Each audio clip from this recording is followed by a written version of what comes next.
This is episode 0026.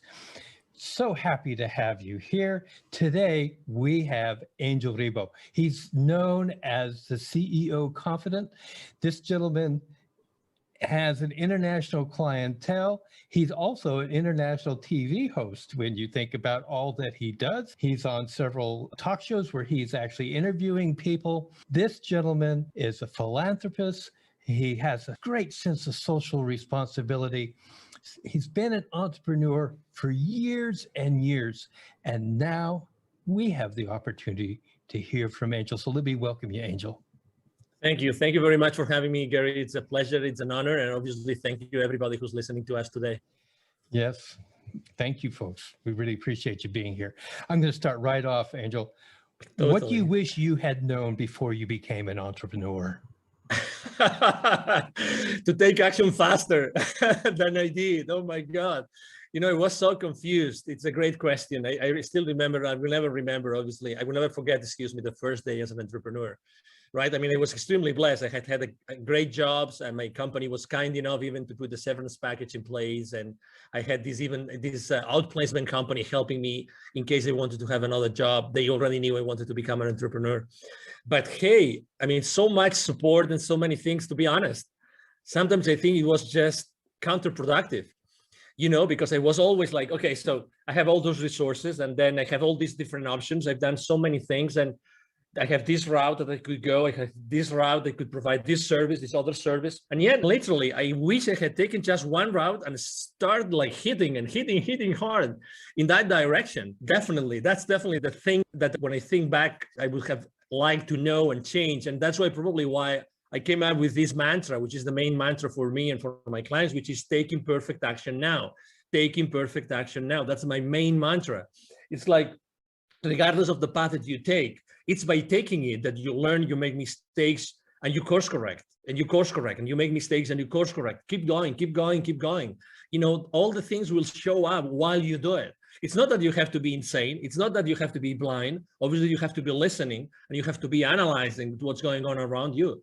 But, you know, it's like, I remember having this conversation with the director for the accelerator of the Babson College in Boston, in the Boston area. Probably you know, guys, that Babson is the #1 consistently. They deliver the #1 entrepreneurial degree in the country, if not in the world, consistently. And she was telling me, right now, and that was 5 years ago, right now, in order to make a startup disruptive, we only need $10,000, $15,000. 5 years ago, we needed $200,000, $300,000.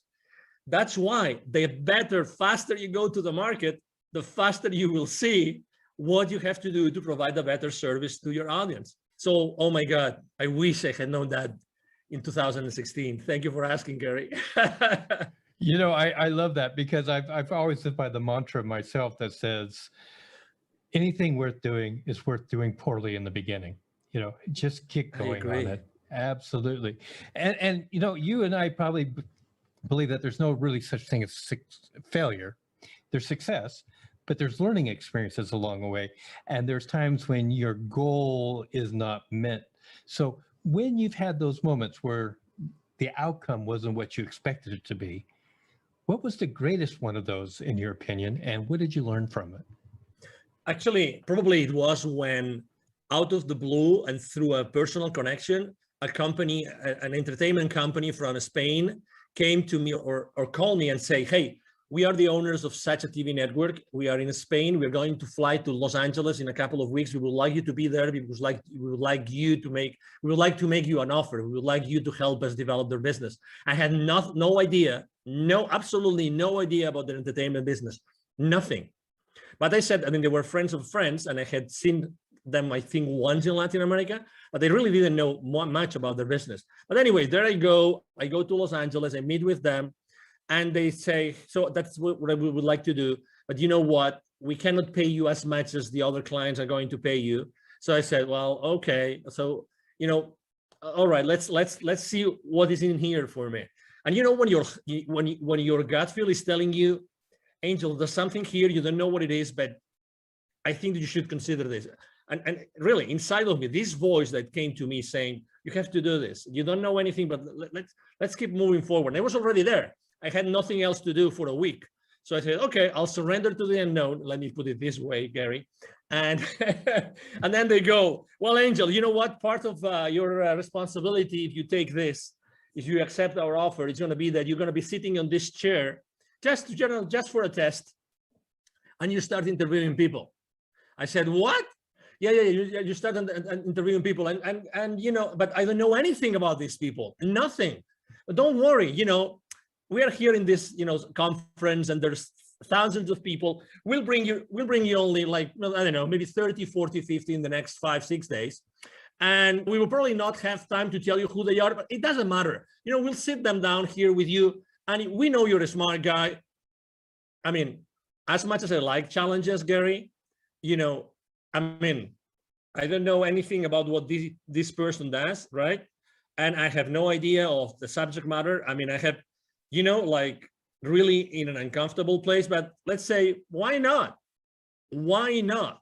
Why not? Okay, so I started interviewing the first person ever. I will never forget the name of this guy. Very famous guy in the US. His name is Stephen Halpern. He was the first guy developing spiritual music in the country. Everybody knows this guy, right? He was kind enough to be extremely gentle with me. So, but you know what? I started like asking him questions, and I was just so concentrated, so focused on him, that I started asking one question after another. And the only thing I knew is that I didn't want to deceive the audience. So I tried just to make sure that what would the audience ask if they were me? What would they want to know? And you know, we came and going. And at the end of the conversation, Stephen, he might even remember this. This is funny. I am speaking about him today. He said, wow, you did a great interview. Thank you so much. I said, what? Oh, okay. Thank you.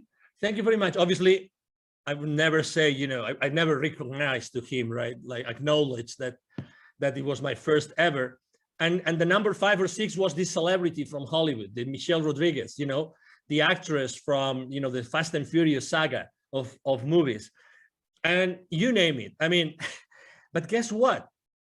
All this, like, you know, discomfort for these many days eventually put me in a place where I said, oh my God, this is a skill that I'm developing that I didn't know that I had. I didn't know that by being previously spokesperson for large corporations of America in other places in the world had helped me. Oh my God, I am at the other side. I'm becoming the host instead of the guest. There is something here. There is some, you know, there is value. Why? Because I realized that I can make available to the normal citizen the greatness of my interviewee. And this is priceless. This is priceless. So this is probably one of the stories that I think that I wanted to share after your question, Gary.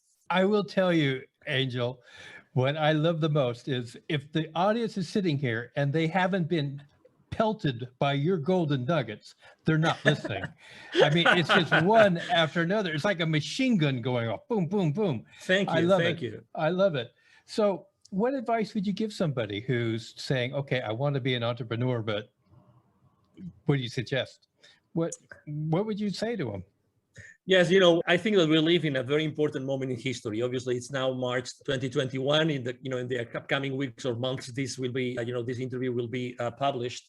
So it's a very important moment in life, and it's not a coincidence that we are living this moment. Okay, so I would like to just make sure that you understand what this means. Okay, so the world is what it is, and we are here, all of us, to play a role, like it or not. Okay, we are playing a role in the new world that we are creating. Okay, so that's number one. Number two, I was blessed enough last year of delivering a couple of webinars to the local, business accelerator communities here in Dallas, Texas, and both were about the following subject, which is pivoting in times of crisis. Pivoting in times of crisis. And after doing those two webinars to the local entrepreneurs and startup CEOs communities, I would say one thing: we all have this incredible talent. We all have this unstoppable divine force inside of us that allow us to provide a unique service to the rest of the world. okay? Nobody has had the same life that you, listener, has had. Nobody. So you are unique. So even if you think, oh, there's going to be so many other coaches, so many other, consultants, so many other people making the same product, not a chance. That's not true. Nobody is able to provide the value, the wisdom, the teachings that you bring to the world just because you have had your own life and you have had your own experiences. That means by default, by definition, that means that there's going to be in the world an audience that is just waiting for you to show up and to give that value to them. So when I was telling these guys, going back to the story of the webinars here about, pivoting in times of crisis, there's four things that I would like to tell you. Number one, you already know that you have passions, that, there's something that you are enthusiastic about. Number two, there's always friends of you or relatives or colleagues that tell you you are an expert on something. You always come to you for something. Number three, the market is always going to need what you are willing to share with them, as I said before. And number four, and that's the only question maybe you have to ask, is the market willing to pay for it? Yes or no? If the answer is yes, and 95% of the occasions, yes, the answer is yes, then you have a business. So again, don't be fearful. I know you are on the fence, and I just answered a question saying, what was the main mistake I made is being on the fence for too long, right?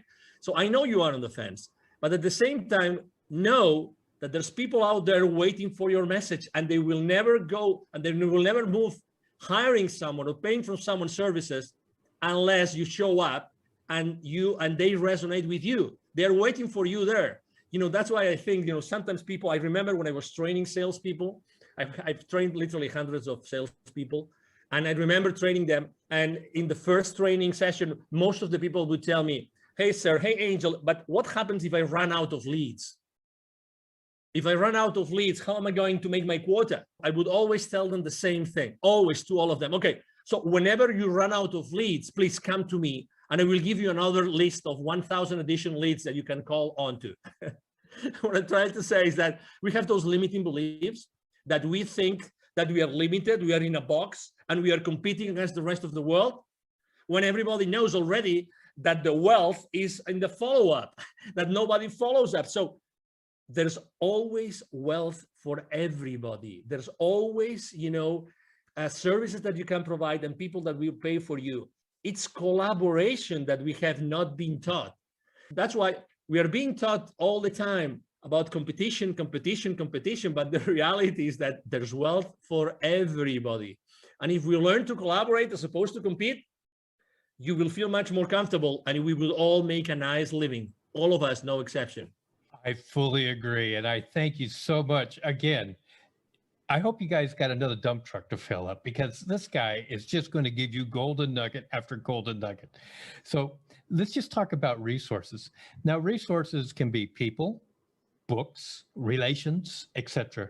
Can you just name three that have really influenced you in your entrepreneurial pursuits? Yes, I would say number one, when I was in corporate America and I was in charge of, let's say, business development for many different areas in the world, I was very lucky because regardless of my own sales team, I was always working in what is called like indirect sales models. Indirect sales models means that the companies I was working with, we were going to the market and selling through resellers, through partners, and this kind of, intermediaries, let's put it this way. That was a great blessing. Why? Because I became the most trusted advisor of all those companies. Guess what? The leaders of those companies and the different employees, they were pure entrepreneurs. They started their companies small and they wanted to thrive and they wanted to make a lot of money out of the margins that we were giving as the vendor, right? So that's the number one thing. Resources, people that I always was working with, and I was always working with partners. That's why I talk about collaboration all the time. So number one resource, partnerships, collaborators, resellers, distributors, you name it. Look for something, someone, companies, people that can go to the market, help you go to the market. That's number one. Number two, speaking about books, I'm not going to be very conventional with my answer about books, because I would say that probably the books that have influenced me the most have been more spiritual books than business books. But had I not read this book, and I'm going to mention just one of them, I would have never done what I have done, and I would have never moved from Europe. And it's a book considered, it's a fiction book. It's about, it's a history, or excuse me, the story about a series of scrolls and revelations from the Amazonian, forest in Peru. The book is called The Celestine Prophecy by James Redfield. Had I not read that book, which was like, of course, I knew that already, but I would never say this aloud. This is, I would be embarrassed of sharing this with anybody, but I was reading the book and every single page was like, oh my God, yes. Oh my God, yes. I always had this feeling inside, but I never was able to formulate it properly. I was never able to say, oh yes, this is like this. Exactly. So, and why is this book so important? It was so important for me because that's the book that when I finished reading it, I said, I have to go from Europe. I am originally from Barcelona. I was living in the UK at that time. I said, I have to move from Europe to the Americas. I don't know why nor how. It doesn't matter. I'm going to go back to London and I'm going to ask my managers, my supervisors, hey, I would like you to relocate me to Latin America to work. I don't know why, I just want to go, right? And they told me, no, you're crazy. Why would you go from this, amazing job in this amazing country, making so much money, to a third world country? You are insane. But anyway, I took my chances and I did it, and I'm glad I did it. And that's the second resource, right? And the third resource, it was going to an event.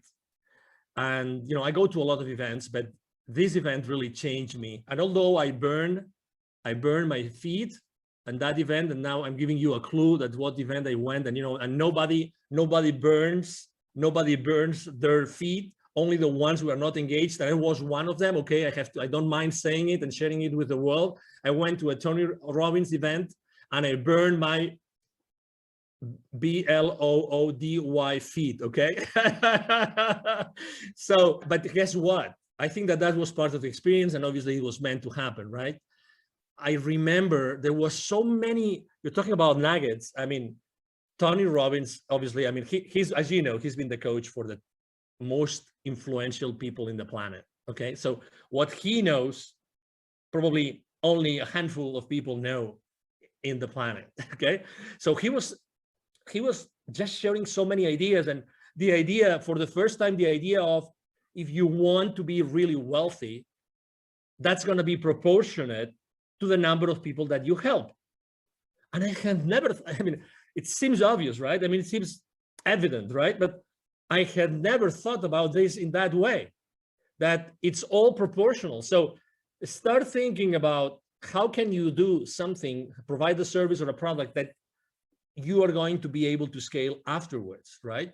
Because it's going to be the amount of people that you serve, what's going to define the rest of your, let's say, wealth life. Those three resources, collaboration with partners, this specific book, and going to this specific event, those were three amazing resources that they made Angel Ribo the CEO Confidant that I am today. Well, I'm glad that you hit those resources. And I must admit that in my life, two of those have been experiences for myself without the burnt feet. but let's just move on here. There's a lot of myths about being an entrepreneur. And because they're myths, I'm going to give you an opportunity to just pick one and just bust it right now for our listening audience. Any myth? Probably the first myth that I like to speak about a lot is the imposter syndrome. The imposter syndrome. We all as entrepreneurs at some point, generally in the beginning of our journey, we think that we're not worth it, that nobody's going to hire us, and that whatever we say that we did before, it's just BS, with all due respect to everybody, okay? Because we think that it wasn't enough. We think that nobody's going to hire us because before we had all this powerful machinery, of this large corporation or company, supporting us. And then we think that as soon as we start saying what we did before and try to capitalize and try to show it to the world, it's fake, because it's fake because it wasn't another setup and it was another system and we were working with another set of goals, but it's not true. It's not true. Again, we are, as I said before, we have treasured inside of us a series of experiences, knowledge, wisdom, which is not comparable with anybody else. And that goes the other way around too. So it means that, we really don't have, and you are not competing with anybody else. So when we have this syndrome that, we think that what we are saying, even though, deep inside of us, we know it's true, we still have this feeling, and we say it like with our, mouth, like semi-shut, you know what I mean? When I read the other day a great quote, I used it for my motivational quotes on social media. I write books to know what I know. I write books to know what I know. And I can tell you, one of the reasons why I accept so many invites from podcasters is because for me to be on a podcast and to be interviewed is such a blessing, because I really get to know what I know. I have to tell you, and I can tell you a very interesting story. The other day, I was interviewed by a young guy from Bangladesh. I was his second guest, okay? And he was intimidated, so intimidated that he made it late to the show, and he was the host, right? When you realize that he was late, not because of any other reason, but when you start talking with him, you realize that there's something there. And I spent literally like the first 5-10 minutes just praising him, just telling him how brave he was, how courageous he was, that I had been in his website and everything. And he was suddenly, I saw him growing. I saw him like becoming the phoenix bird. You know what I mean?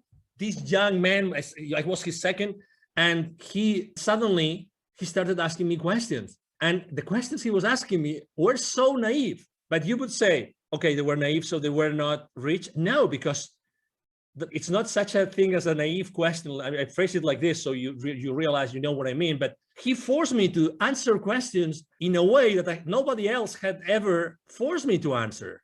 So out of his spontaneity or his, being genuine and naive, actually, we eventually had an incredible interview. I really thank him so much. And obviously I offer my help to him. He's in Bangladesh and he's a very young guy. You never know where the diamonds are going to be buried. You never know that. Never, ever. So it's very human. Going back to the original question, it's very human to have the imposter syndrome. But hey, show up, step up, expose yourself. That's the best recipe I can give you to bust the imposter syndrome that we all as entrepreneurs go through. Show up. Don't be afraid. And if you cannot answer a question, it doesn't matter. Be genuine and say, hey, I haven't got the finest idea of how to answer this question. I will have to think about it. Just that. And it's you. And there's going to be people that are going to say, this guy was strong enough, and he was authentic enough and humble enough to acknowledge that, or he or she obviously wasn't able to answer that question. And that's part of who you are. And again, I'm sure that for the next interview, you will be able to answer this question and many others, because you probably will have done some homework, but I really like this, like as to be busted, because we all go through it. It's a limiting belief, and it's so not true. So not true, Gary. I really appreciate that. And one thing that I know from our brief interactions with each other, you are a master at building other people. You are a master at helping to establish confidence in what people have to offer. So I really appreciate that aspect of you from my point of view. Now, I'm going to change up a little bit, because I'm not going to ask the next question I normally ask. We talked about social responsibility. I'd like you to talk about your point on social responsibility as an entrepreneur. Yeah, there was a time in my life in which I said, if not me, who? And you will understand why. If not me, who? I had this question inside of me, if not me, who? When I was in Latin America, I lived in Latin America for 10 years, and I was working with Latin America for 15 years. And I was going there so often. I was always dealing with, we were doing consultative selling to large corporations present with their subsidiaries in Latin America. And every time I was going to see their plants, the manufacturing plants, they would typically be in the outskirts of big cities, suburbs, rural areas sometimes. Every time I would go to those places to meet with the CEO levels, to close some deals, every single time outside those plants, there would be a lot of poverty because that's where poor people live. You know, they live in the outskirts of the cities. And every time I would go to those places with my rental car, they would ask me, hey, senor, would you like to buy some gum from me, some candy, a bottle of water? Can we keep your car safe while you are inside? So I was always interacting with kids, always was interacting with kids.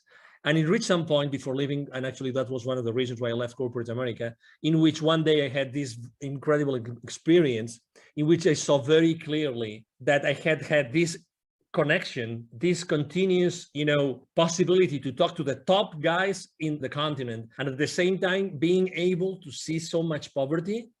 And I saw very clearly, if I'm not the one connecting those two dots, who's going to do it? Who is more?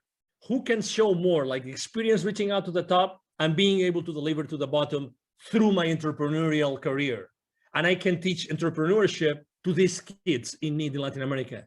That was the aha moment. That was, and again, it came very, it was an impactful moment in my life, but I was, one of the saddest things in life is that we become, how is that, too familiar with the misery. We become too familiar with problems that we don't pay attention to. And the more they show up, the more insensitive we become. We become insensitive to people that are really in depth, in deep problems. And let me tell you an example. Just in Latin America, there's 170 million kids in 2012, according to UNICEF.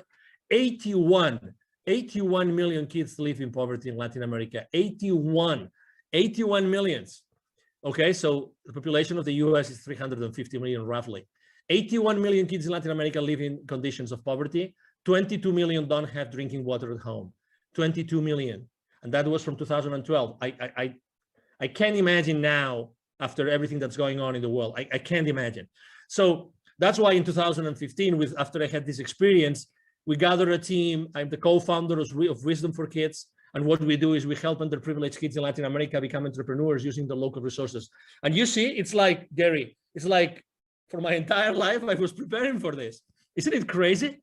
It's like I had learned all this entrepreneurial stuff and connecting to all these people and knowing how to reach out to them, blah, blah, blah. All this, like, there was a plan behind it. Someone had been working on that plan for me to be able eventually to do that. That's why I was asking myself, as I said in the beginning, if not me, who?